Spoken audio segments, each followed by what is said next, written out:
warahmatullahi wabarakatuh. Apa kabar pemirsa? Senang sekali saya Farah Muntas yang akan bersama Anda dalam talk show Adikarya Parlemen. Kali ini pemirsa saya sudah berada di salah satu hotel di Kota Bandung, tempat berlangsungnya West Java Investment Summit 2020 yang baru saja dibuka oleh Gubernur Jawa Barat Ridwan Kamil. Kita akan berbincang pemirsa mengenai West Java Investment Summit kali ini tentu saja dengan berbagai narasumber. Seperti apakah peluang investasi di Jawa Barat dan bagaimana tanggapan investor terkait dengan berinvestasi di Jawa Barat. Untuk itu pemirsa tetaplah bersama kami dalam talk show Adikarya Parlemen.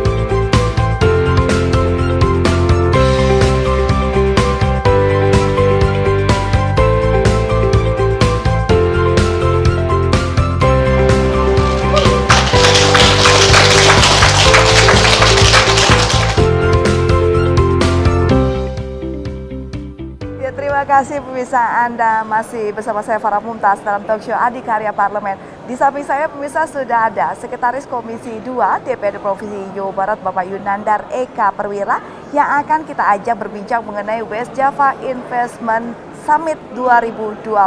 Apa kabar Bapak? Baik, sehat, alhamdulillah. Ya, ini memang masa-masa pandemik, tapi kita harus tetap semangat dan menjaga kesehatan. Yang pasti adalah protokol kesehatan selalu diterapkan ya Pak ya. Betul. Oke, ini terkait dengan West Java Investment Summit 2020, baru pertama kalinya diadakan di Provinsi Jawa Barat dan baru saja dibuka oleh Gubernur Jawa Barat Ridwan Kamil Pak.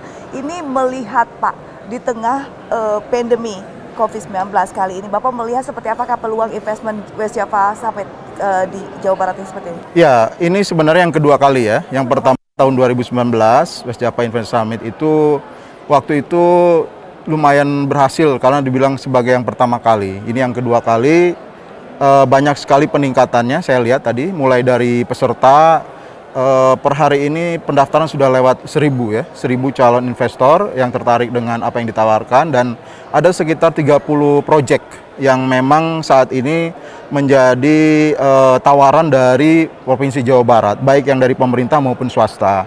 Nah, yang luar biasa lagi, kalau menurut tadi Bank Indonesia, nilai proyeknya lebih dari 33 triliun rupiah begitu. Jadi bagi Jawa Barat ini satu momentum yang sangat baik, mengingat kita mengalami kondisi yang kurang baik di sektor perekonomian saat ini. Data BPS terakhir menunjukkan bahwa angka pertumbuhan kita masih minus 4,08%, walaupun sedikit meningkat dibandingkan, masih minus untuk triwulan ketiga ya, walaupun meningkat dibandingkan triwulan kedua yang minus lebih dari 5%. Dengan demikian sesungguhnya kita sedang dua kali mengalami kontraksi, artinya para ekonom mengatakan kita resesi. Tapi saya optimis karena berarti ada suatu peningkatan walaupun masih dalam kondisi minus. Ada beberapa sektor yang secara luar biasa itu masih bisa tetap positif di masa COVID ini. Yang pertama, yang paling besar adalah sektor telekomunikasi, itu yang peningkatannya masih positif. Kemudian juga sektor pertanian, ini yang menurut saya penting sekali bagi kita, dan terutama karena Jawa Barat itu masyarakatnya masih sebagian besar adalah petani. Jadi ketika pandemi, ketika wabah, ketika perekonomian tidak hanya nasional bahkan dunia terpuruk, sektor perekonomian kita khususnya pertanian masih bisa positif begitu. Nah, ini kalau misalnya melihat Pak, di tahun 2020 ini memang merupakan pukulan bukan hanya bagi Jawa Barat khususnya Indonesia, namun juga di seluruh dunia. Dengan diadakannya oleh pemerintah Provinsi Jawa Barat terkait dengan West Java Investment Summit kali ini, nah seperti apa Pak? Mungkin keberhasilannya di tengah pandemi seperti ini? Ya, ini satu upaya saya kira, karena kalau kita lihat dari sisi pengeluaran terkait angka pertumbuhan ekonomi, nilai perekonomian Jawa Barat itu 25% ditunjang oleh investasi. Nah, artinya apa? Artinya hari ini adalah bagaimana kita mencoba mengembalikan kekuatan ekonomi Jawa Barat tersebut. Di Indonesia, Jawa Barat adalah nomor 1 di sektor investasi. Kita selalu juara mendatangkan investor-investor baik dalam maupun luar negeri, terutama dari luar negeri. Nah, tapi memang pada triwulan ketiga ini juga yang namanya pengeluaran di investasi ini mengalami penurunan yang cukup cukup dalam secara negatif dibandingkan tahun lalu. Jadi year on year itu kita minus hampir 9%. Nah, tetapi saya melihat bahwa ada satu peningkatan yang luar biasa ketika mendekati akhir tahun ini, di mana investor sudah melihat kembali ke Indonesia. Kepala BKPM itu mengatakan bahwa ada hampir 150-an calon investor yang akan masuk ke Indonesia dari luar negeri. Nah, itu saya yakin akan menjadi kekuatan Jawa Barat yang terdepan. Kenapa? Karena kita sudah sejak lama memang pertama tadi sudah menjadi provinsi tujuan investasi terbesar di Indonesia. Yang kedua, dari segi sumber daya manusia, Pak Gubernur mengatakan kita punya daya saing yang kuat di Indonesia. Dan yang ketiga, kita punya proyek-proyek potensial untuk investasi ke depan yang juga sangat menjanjikan, terutama di kawasan Rebana begitu. Ada minimal 2 proyek utama, dan itu terkait dengan metropolitan baru yang diciptakan, yaitu di daerah Kertajati dan di daerah Subang, terkait sekitar Patimban. Ini tadi Bapak bilang sudah masuk 1.000 lebih Pak pendaftaran dari investor yang mau masuk ke Indonesia, dan ada 30 sektor yang memang ditawarkan oleh pemerintah Provinsi Jawa Barat. Ini bisa mungkin nggak secara detail Pak, tapi apa saja sih Pak sektor-sektor yang memang menawarkan investasi yang bisa ditawarkan oleh kepada investor? Ya, ini terbagi 2 sesungguhnya, yang berasal dari private sector, dari swasta, dan juga dari pemerintah khususnya yang dikelola oleh BUMD. Dari BUMD kita yang terdepan ada BIJB misalnya. BIJB menawarkan satu kawasan di wilayah terminal Kertajati, itu mencakup hampir 400 hektar. Dan di sana akan dibangun pusat logistik Jawa Barat, di sana juga akan dibangun pusat teknologi dan pariwisata Jawa Barat, dibangun juga pusat pemukiman baru, kemudian juga di sana ada pusat pengembangan bisnis. Nah, ini yang terdepan yang ditawarkan kepada calon investor ke Jawa Barat di WIJS tahun 2020 ini. Selain itu juga ada dari BUMD yang lain, misalnya di Jasa Sarana. Jasa Sarana mendapat penugasan khusus dari Pak Gubernur pada tahun ini untuk beberapa proyek strategis. Misalnya itu tempat sampah regional di Cirebon, kemudian juga Nambo, yang kita berharap itu ada investor yang segera masuk dan menjadikan satu kesempatan penting bagaimana mengubah sampah yang tadinya masalah menjadi energi begitu. Itu yang peluang kita tawarkan. Selain dari swasta, ada beberapa yang nanti juga akan di-launching tidak hanya di Jawa Barat tapi di Jakarta, bagaimana Metropolitan City di daerah Subang itu akan dikelola oleh pihak swasta. Oke. Jadi memang bukan hanya secara di Jawa Barat saja, tapi di daerah-daerah sekitarnya yang memang menghubungkan, ini pun menjadi salah satu peluang yang memang bisa disinkronisasikan ya Pak ya, ke pemerintah pusat juga. Ya, pada intinya ini areanya area Jawa Barat, tetapi investornya tidak semua memang mungkin kantornya di Jawa Barat, dan itu memang satu hal yang kita harapkan segera berubah, di mana ketika calon investor atau investor datang ke Jawa Barat, mereka juga membuka kantor perwakilan di Jawa Barat. Selama ini yang terjadi, kita punya pusat industri di Karawang, pusat industri di Bekasi, itu kantor pusatnya di Jakarta. Nah, ini yang harus kita ubah. Jadi bagaimana caranya kita bisa mengundang calon investor sekaligus nanti menjadi investor, mereka juga mau membuka kantor perwakilannya di Jawa Barat. Oke, lalu kalau bisa Bapak melihat seperti apakah kalau bisa nanti investor-investor sudah masuk ke Provinsi Jawa Barat dan semakin mungkin sudah menanamkan modalnya, manfaatnya untuk masyarakat Jawa Barat seperti apa Pak? Ya, ini memang luar biasa sekali kalau misalnya tadi dari segi perekonomian, investasi ini menyangkut 25% dari perekonomian Jawa Barat. Walaupun yang terbesar masih belanja rumah tangga. Nah, belanja rumah tangga ini mau tidak mau akan disupport oleh sektor bisnis. Dan terutama ini adalah bagaimana ketika para perusahaan ini bisa merekrut masyarakat Jawa Barat, sumber daya masyarakat Jawa Barat untuk menjadi tenaga kerjanya. Kalau dari data sementara, sumber daya manusia yang direkrut oleh perusahaan menengah besar yang berasal dari investasi dari dalam maupun luar, itu sekitar 25% dari seluruh total tenaga kerja begitu. Dan itu sangat penting sekali ke depan kita terus tingkatkan. Karena permasalahan Jawa Barat sekarang per hari ini, data BPS kemarin keluar untuk triwulan 3, penganggurannya sudah mencapai lebih dari 10%. Itu problem yang luar biasa sekali. Kalau itu terjadi di negara maju sudah mungkin menjadi sebuah kekeosan, tapi karena kita di Jawa Barat, ya masyarakatnya sangat ramah begitu, tetapi ternyata sudah sampai 10% tingkat pengangguran terbukanya. Oke, ini memang cukup memprihatinkan sekali bagaimana ternyata di dalam Provinsi Jawa Barat memang masih ada pengangguran yang memang harus dibantu juga oleh pemerintah dan juga pihak swasta. Namun kalau misalnya kita melihat Pak, apakah investasi ini memang diperuntukkan untuk para investor yang ada di luar Jawa Barat, apakah di luar negeri, atau memang masyarakat yang mampu di Provinsi Jawa Barat juga bisa mengambil kesempatan untuk berinvestasi? Ya, saya paling berharap sesungguhnya yang mendapat kesempatan pertama adalah para pengusaha dari Jawa Barat. Tidak tertutup kemungkinan, walaupun sekarang kondisi ekonomi masih belum begitu membaik, para pengusaha Jawa Barat ini sesungguhnya punya keinginan yang kuat untuk memperkuat lini-lini bisnisnya, meningkatkan kapasitas usahanya begitu. Namun memang kalau kita lihat sebagian besar dari investor yang masuk ke Jawa Barat itu masih dari luar, baik dari luar negeri maupun dari luar Jawa Barat begitu. Dan tapi itu tidak masalah. Tadi amanat dari Pak Gubernur, harapannya adalah ketika mereka masuk ke Jawa Barat, mereka bisa bekerja sama dengan para pelaku usaha Jawa Barat, khususnya UMKM. Ada model yang sangat bagus misalnya di Jepang, bagaimana perusahaan-perusahaan besar itu menjadikan UMKM sebagai mitra kerjanya. Itu semua perusahaan-perusahaan besar itu menjadikan sumber atau vendor dari mereka adalah UMKM. Nah, ini pola seperti ini harus kita lakukan di Jawa Barat, agar jangan nanti seperti yang lalu, seperti selama ini, di kawasan-kawasan industri itu yang namanya supply untuk bahan baku, supply untuk material itu impor begitu.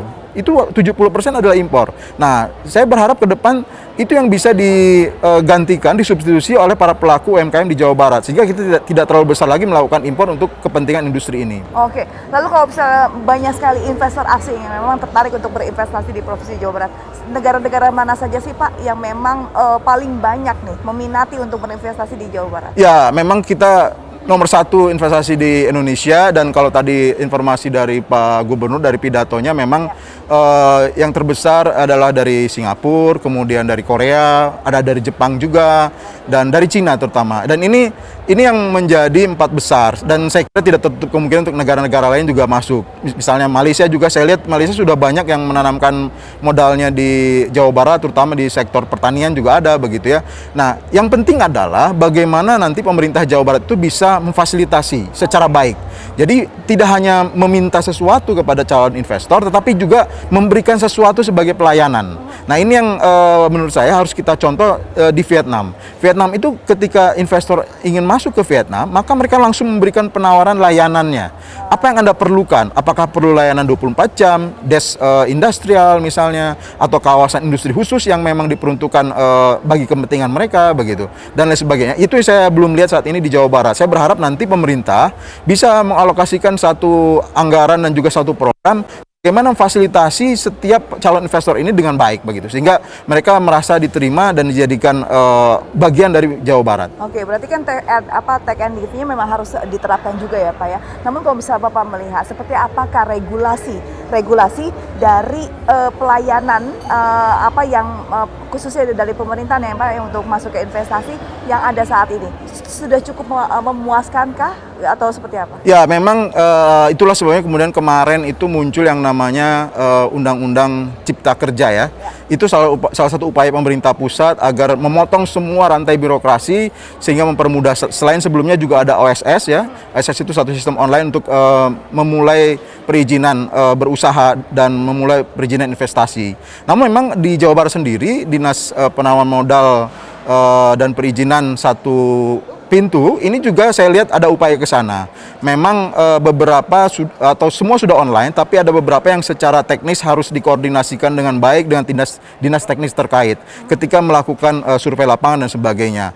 Dan itu memang kita tidak bisa lepas dari aturan yang dibuat oleh pemerintah pusat sampai saat ini. Tapi menurut saya kita harus ada terobosan. Kalau perlu kita pangkas semua waktu perizinan yang terkait dengan pemerintah provinsi Jawa Barat itu menjadi kurang dari 3 hari.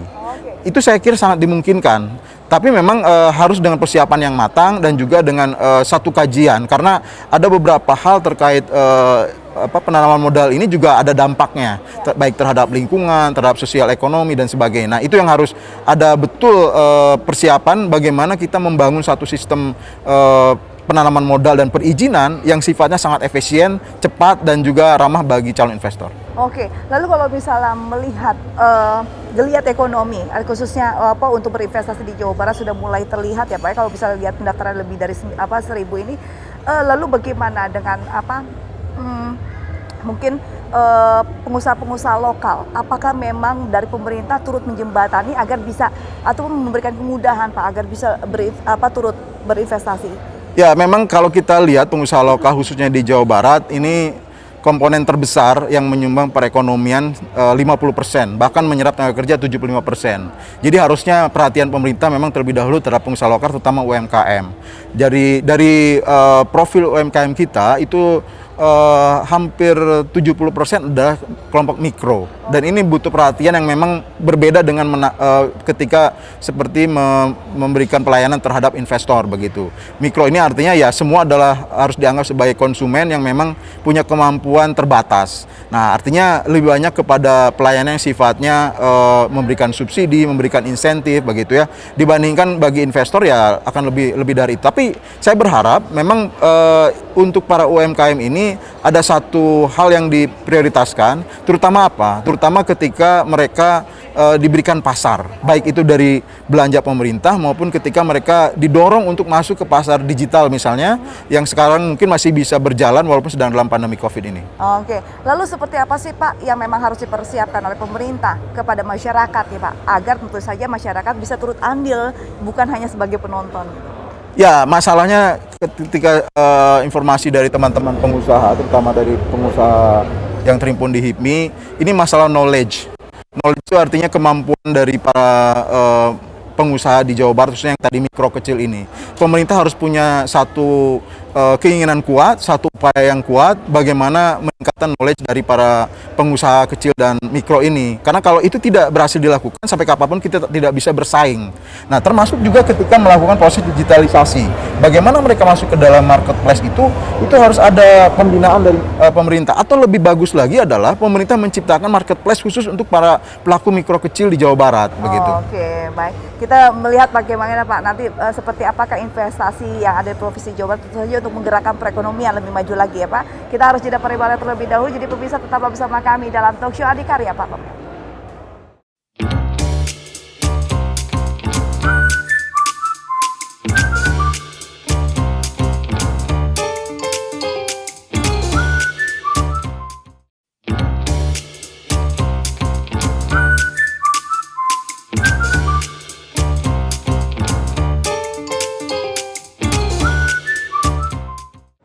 Oke, terkait dengan West Java Investment Summit pemirsa 2020 masih bersama saya Farah Pupta. Sekarang sudah bersama saya Ketua HIPMI Jawa Barat Surya Batara Kartika. Apa kabar Pak?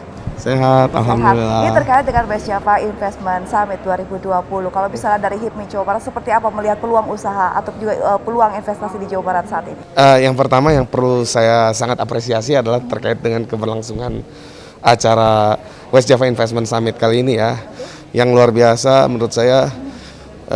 Secara teknis ini mungkin menjadi acara business matching pertama secara virtual dan diselenggarakan sangat sukses dan dengan teknologi yang cukup high tech ya di dalam sana. Ini merepresentasikan bahwa Jawa Barat memang sudah one step ahead gitu untuk dalam konteks penyelenggaraan pemerintahan yang menggunakan industri 4.0 dan lagi ini digitalisasi, dan lagi ini merupakan acara after COVID yang mungkin saya pikir ini sangat sukses sekali ya. Nah, secara prinsip West Java Investment Summit 2020 kali ini kami dari HIPMI Jawa Barat memberikan apresiasi tertinggi karena di tengah kondisi pandemi seperti ini banyak daerah atau banyak provinsi lain yang mengalami penurunan yang cukup signifikan dalam konteks investasi, baik itu dalam negeri maupun foreign direct investment.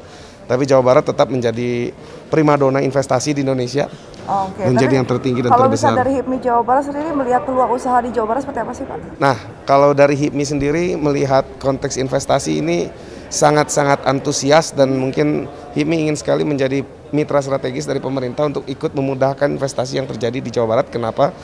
Karena memang dalam konteks investasi ini pemerintah, baik itu pemerintah pusat maupun provinsi, berkomitmen untuk memberikan kesempatan kepada para lokal partner, yaitu kami, para pengusaha-pengusaha yang ada di daerah, baik di level provinsi maupun kabupaten kota.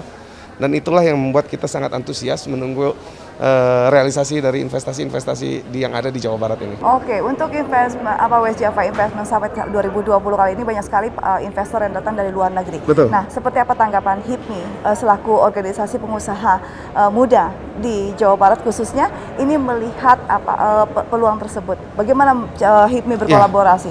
kami melihat bahwa ini adalah suatu hal yang sangat positif, baik itu investasi dari luar maupun investasi dalam negeri. Artinya memang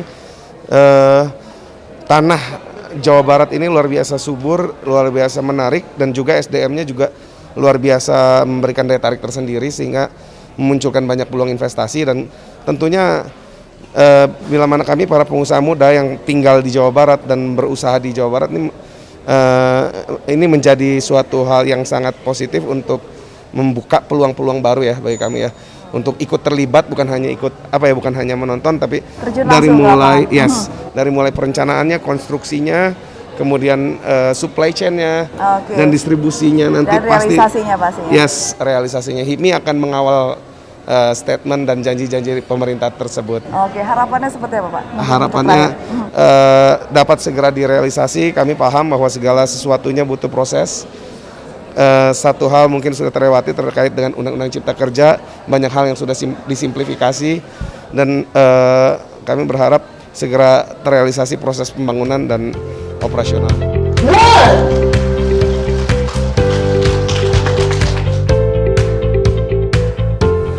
Ya, masih bersama saya Farah Buntas dalam talk show Adikarya Parlemen. Pemirsa, sekarang di samping saya sudah ada Ibu Noneng Kumaraningsi selaku Kepala Dinas Penanaman Modal dan Pelayanan Terpadu Saputiki Provinsi Jawa Barat.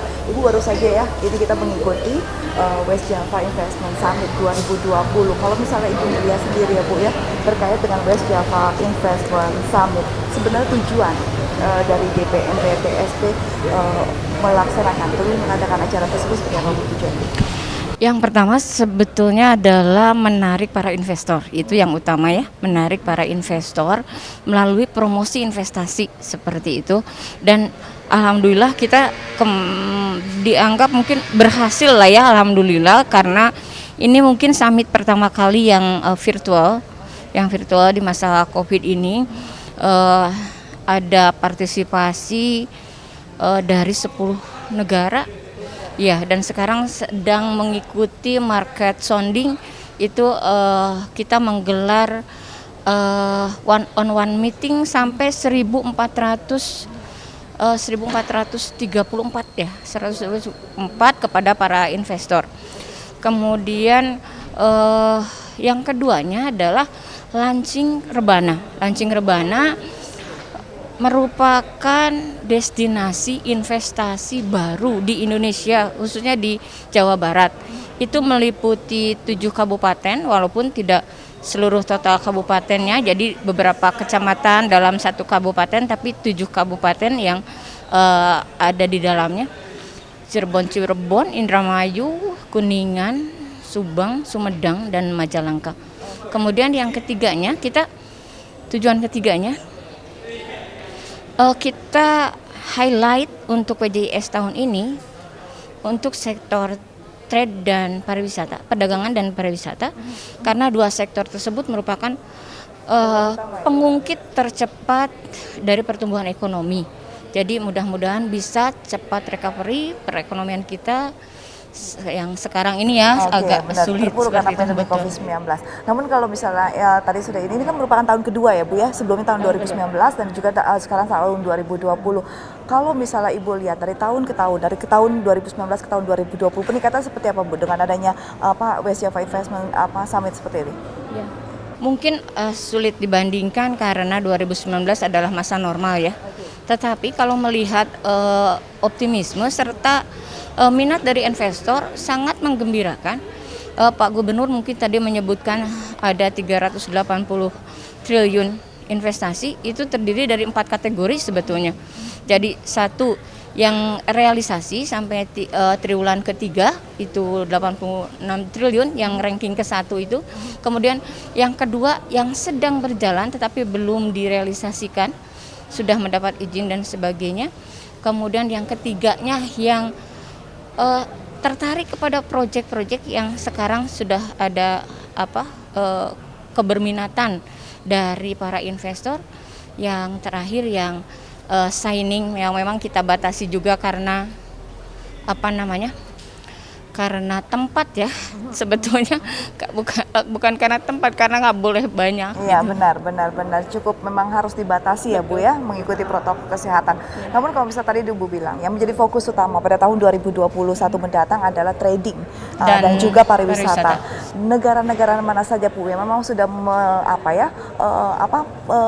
benar-benar tertarik untuk memberikan investasi mereka kepada Jawa Barat? Kalau kita lihat yang registrasi itu ada Amerika, Jepang, Finlandia, Prancis, Australia, kemudian Malaysia, Singapura, China, Hong Kongnya dalam hal ini, terus